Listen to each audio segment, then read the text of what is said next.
ஐயனார் துணை சீரியல்ல அடுத்த வாரத்துக்கான எபிசோட்ல சோழ நடந்துக்கிறதெல்லாம் பார்த்த உடனே நிலா இருந்துட்டு இதுக்கு மேல நம்ம பொறுமையா இருக்கக்கூடாது அப்படின்னு சொல்லிட்டு உங்களுக்கு என்னதாங்க பிரச்சனை அப்படின்னு சொல்லிட்டு நிலா வந்து கேட்கவும் உங்ககிட்ட நான் சொல்லியே ஆகணுமா இல்லை உங்களுக்கு ஏதோ ஒரு பிரச்சனை இருக்கு அன்னைக்கு ரெஸ்டாரண்ட் வந்து என்னை கூப்பிட வந்தீங்கல்ல அன்னைக்கே உங்களுடைய முகம் எல்லாமே மாறி போச்சு என்ன ஆச்சுன்னு சொல்லுங்க அப்படின்னு சொல்லிட்டு கேட்கவும் அன்னைக்கு அந்த ராகவ் என்ன சொன்னாருன்னு தெரியுமா அவனுடைய ஆளுங்க நீங்கள் அது மட்டும் இல்லை உங்களுக்கு gift பண்ணதை எத்தனை கிஸ்ஸு ஹார்ட்டு இதெல்லாம் போட்டு எத்தனை வரைக்கும் ஸ்டேட்டஸ் வச்சுருக்கான்னு நீயே பாருங்க அப்படின்னு சொல்லிட்டு நிலா கிட்ட அந்த ஃபோட்டோஸை காட்டுறாங்க.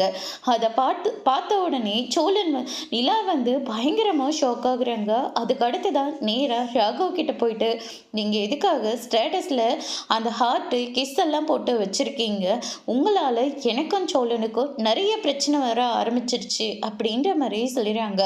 அவர் பிரச்சனை பண்ணுறதுக்கு இதில் என்னங்க இருக்கு அப்படின்னு சொல்லிட்டு ராகவ் வந்து கேட்கவும் சோழன் இஸ் மை ஹஸ்பண்ட் அப்படின்ற மாதிரி சொல்கிறாங்க. இதை கேட்ட உடனே ராகவ் வந்து பயங்கரமாக ஷாக் ஆகுறாங்க. அதோட இன்னைக்கான பிரமோ முடிச்சிருக்காங்க. இனி ராகவ் என்ன முடிவு எடுக்க போகிறாங்கன்றத வரப்போகிற எபிசோடில் பார்க்கலாம். தேங்க்யூ.